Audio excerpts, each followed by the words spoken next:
Yesterday I tried to film something for a video that I'm making. Obviously, I tried to film something for a video and it didn't work. I'm gonna need to go do that again today.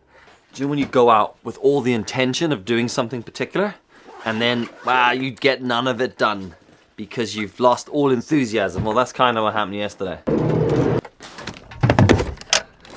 If you've ever packed a one wheel into a vehicle, you will know that it doesn't matter what you do with it. They wobble and rattle and bounce around. You have to like wedge them in. Otherwise it's the most frustrating noise. Dung, dung, dung, dung, dung. Right, let's get moving. There weren't signs on the bit that I wanted to go into. And then I thought, I'll drive in and see if this is where I'm allowed to go. And then this guy comes driving down from there. And I was like, oh shit, I'm done here. He's gonna come give me a hard time. And he rolls over. We rolled the window down. Just two lads in vans like that. All right, what's happening? And he goes, are you dumping? And I was like, dumping? And I looked behind me and there's like a huge pile of tires.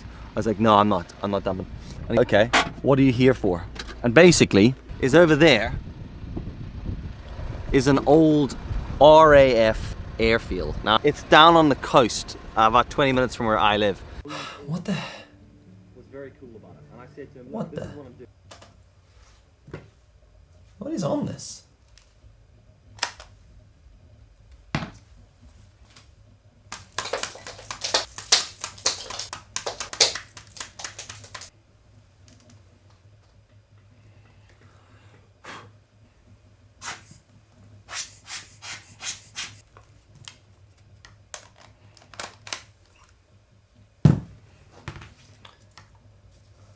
And I was like looking for some spots to take a photo of the van.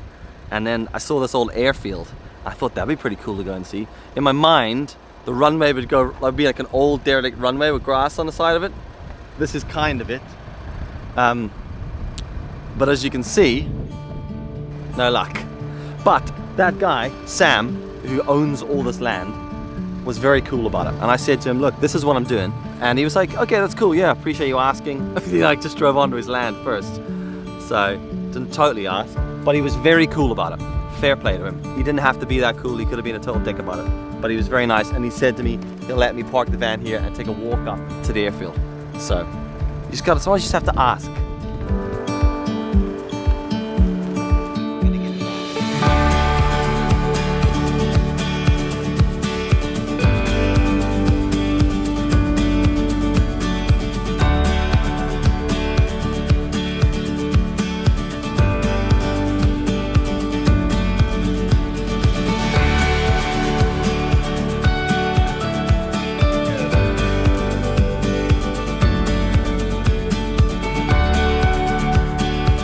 Just an old brick building. So in 1941, this was opened as a Royal Air Force base for the Submarine Spitfire.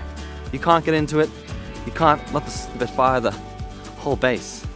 It's a bit disappointing, really. Kind of hoping you'd be able to like get into it, but you can't. There's nothing there.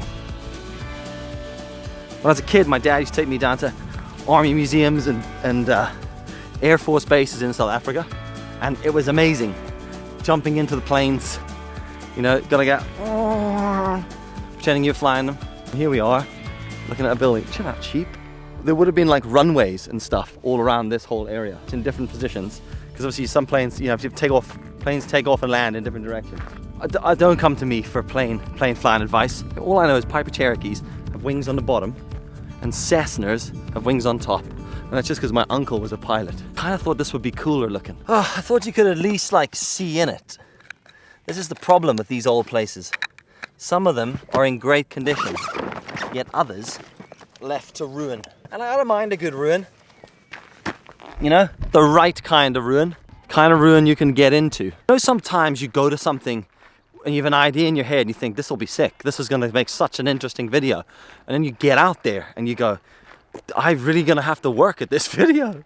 Don't know what we're doing here now. When we were over in the States last year, I took my kids, we stopped off in the middle of like this desert to this ridiculous Air Force museum. And it was a bit hot when we got there, and Pamela didn't want to get out. She was like, oh, it's too hot. The kids will melt. I don't know if that's kids screaming or goats. Do you know those screaming goats you hear on the internet? They're like, "Rah!" There's sheep over there screaming. But then there's kids over there screaming. I don't know if it's goats or kids. Anywhere the van's parked was the fueling station. But like, what do I know? One of the things I do enjoy about situations like this is when you are limited, like when you do get to somewhere and you go, fuck, this is shit looking, this is boring. Personally, I feel like it makes me work a bit harder taking photographs, you know? Because when you get to something that's obviously beautiful, obviously incredible, you go like this. I mean, I went to Yosemite last year with my wife. Went to Yosemite, got out of the car, walked up to that like view, that like magic window, magic rainbow. Anyway, there's this bit where you see everything. I was like this. Yeah.